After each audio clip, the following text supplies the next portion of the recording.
because the Israelis were able to very much weaken Iran's proxies across the region that Israel previously feared would be used in any sort of war that would erupt between Israel and Iran. Right now, we've not seen that type of fire coming from Gaza or from Lebanon or from Yemen. There was one ballistic missile launched from Yemen today by the Houthis. There were a couple rocket alerts in northern Israel, just along the border with southern Lebanon. But these proxies simply do not have the capacity to get involved in this fight because for the past more than 615 days, the Israelis have been striking them. And it is part of the reason that Israel is able to maintain a focus on one single front, and that front is Iran. And we can hear some distant explosions. Again, it's difficult from this distance to tell if they are interceptions or if they're missiles slamming into the ground below. But what we do know, and again, I just want to be really careful, we're getting some significant information here about what's being targeted and about the Israeli operations in Iran, and I want to just wait until we can get that confirmed. If you just stay with me here, I want to give two instructions to my crew. Sure. Guys, we'll be prepared to move if this comes in any more from that direction or any from the skyline, but I think we're good for now. And if you can check on what you just sent me, see if we can get a second source on that. We want to move with this information very carefully, guys, because again, things are happening rapidly. They're changing very quickly. And we want to ensure that we're accurate with the information that we give to you here. But what we can report at this hour, Iran is responding to the Israeli strikes overnight that targeted the nuclear facilities, that killed top nuclear scientists, and also that killed the head of the IRGC and his entire Air Force array. And this is an indication that this is not going to be over in a day. This is not going to be like when the Israelis targeted Ismail Haniyeh or when they targeted Hassan Nasrallah in the Lebanese capital of Beirut. This is going to be far more significant. And if you pan to the skyline here, you're going to see, again, what appears to be an interception. And when you see, I'm just going to try to describe this in layman's terms for you. When you see what looks like sort of a sparkle that comes out of where an interception is about to take place, normally this means that the missile has been intercepted, but the missile fragments are starting to rain down below.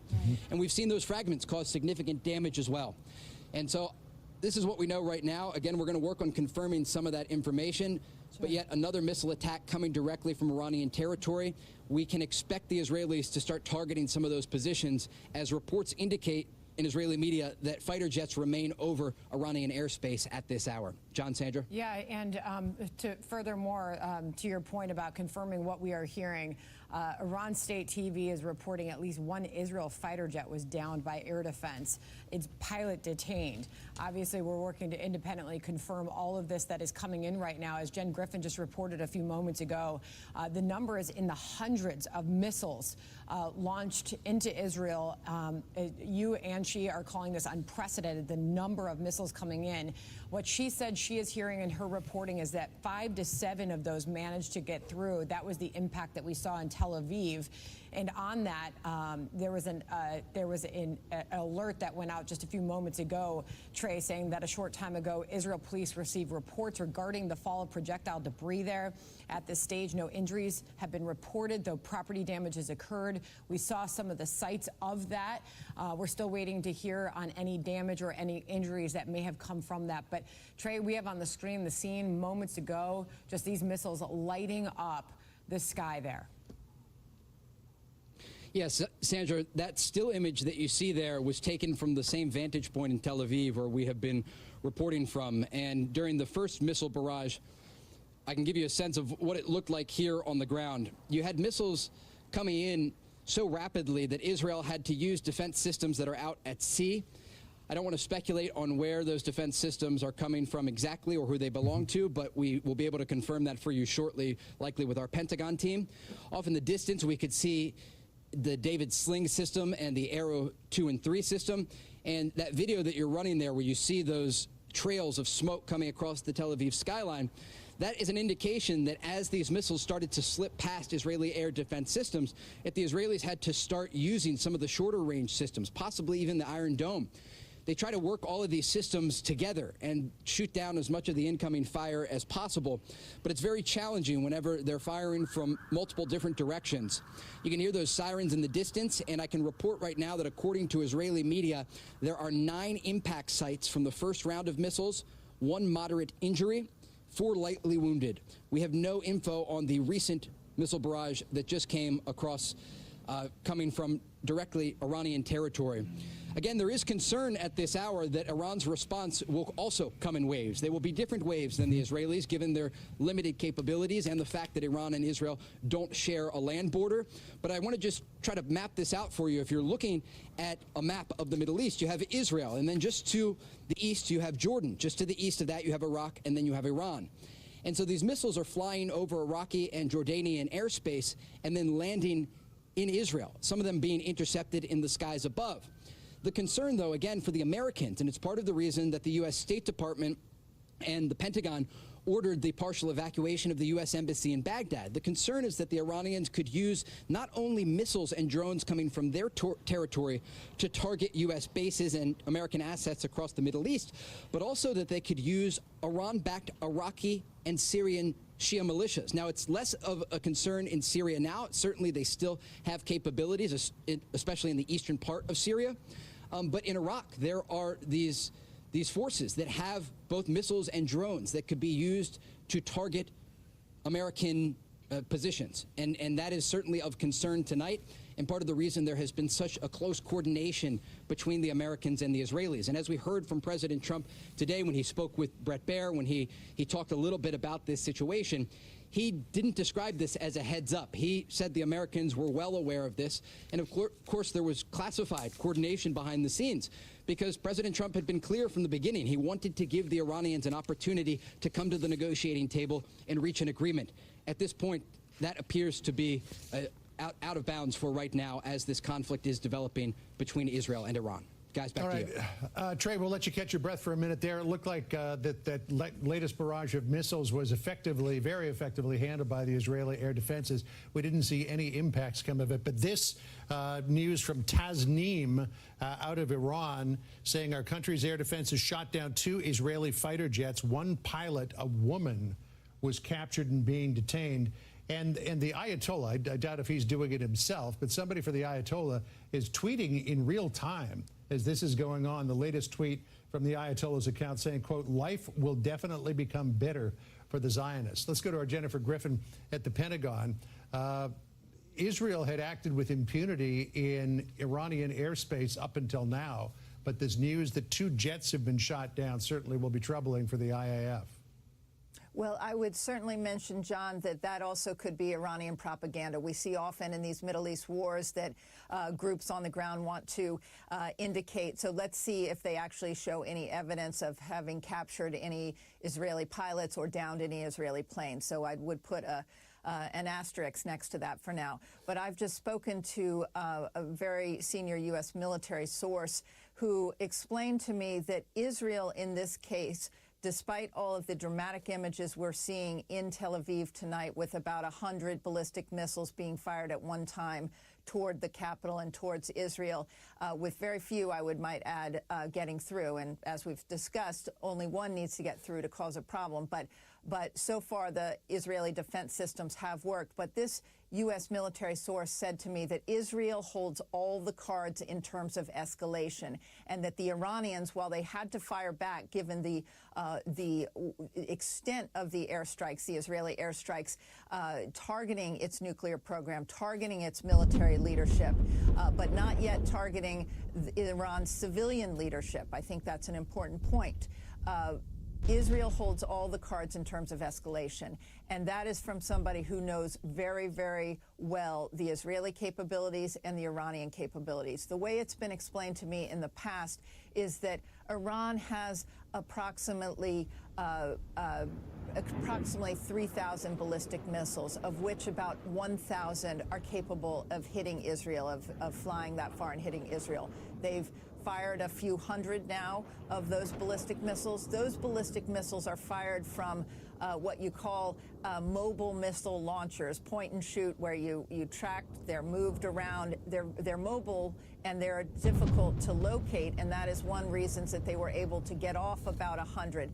The limitation that Iran has is in terms of the number of missile launchers, ballistic missile launchers that they have. So they are mobile, and that makes them hard to track down, but they are limited in terms of number. So they can only fire about 100 ballistic missiles at one time. That's why you see these waves of about 100, but that's the extent of what they can do. So Iran is showing us their hand in terms of the maximum conventional military warfare that they can sort of impose in terms of pain on Tel Aviv and on Israel tonight.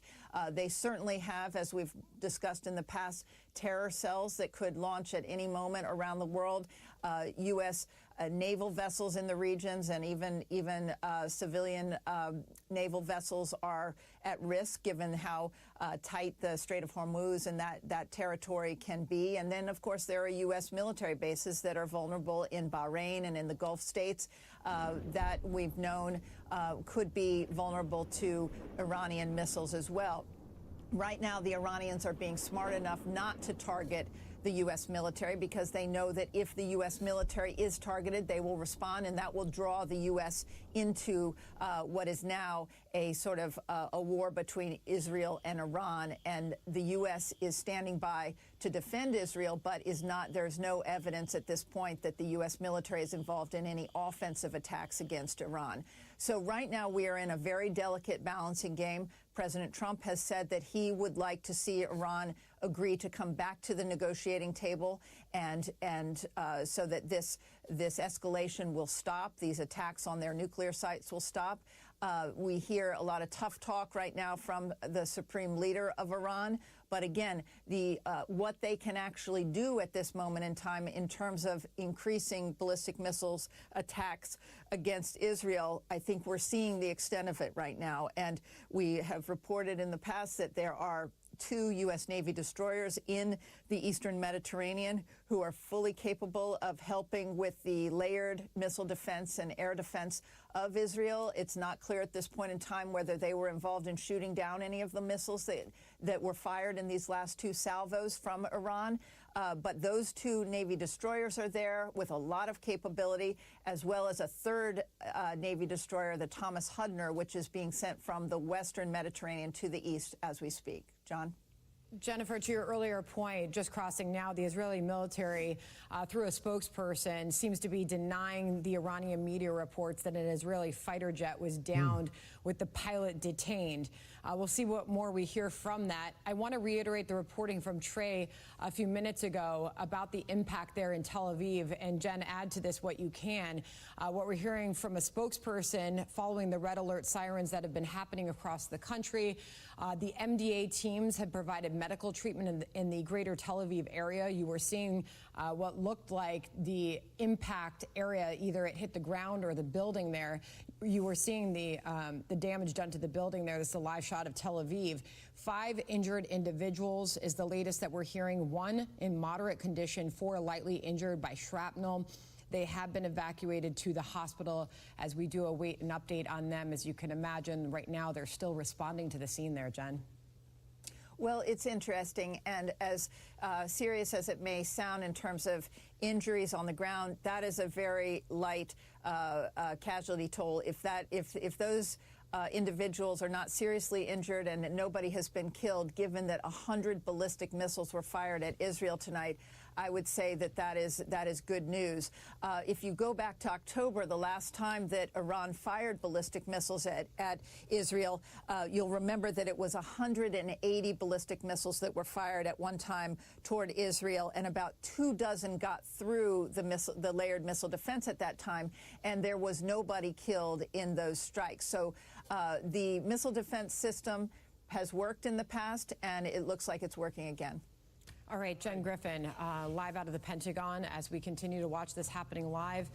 The night sky in Tel Aviv, Israel. This was what we saw just moments ago there, John.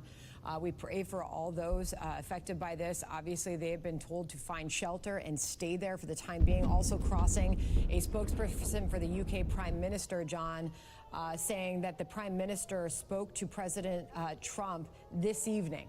We'll likely hear more about that as the minutes and hours go on. And I expect that we'll probably hear from the president himself in the moments ahead.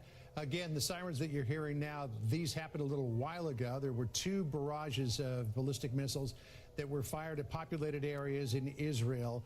So far, nothing since then, but according to Jennifer Griffin's reporting, they can fire about 100 at a time, so there may be more barrages yet to come as Iran's Ayatollah vows revenge against Israel for the attacks earlier today. And Israel, as Trey was reporting, continues to operate in Iranian airspace. And again, this discrepancy, the Iranian news agency, and Reuters is carrying this now, saying that 2 planes were shot down, a female pilot detained. The IDF, as you pointed out, Sandra, denying that happened. And a big thank you to Trey Yanks and our incredible team Great there. work, as always. And you'll see more of him in a bit. John, great to be with you. Thanks so much for joining us. Our coverage will continue here on the Fox News Channel. I'm Sandra Smith. And I'm John Roberts. The Story with Martha picks it up.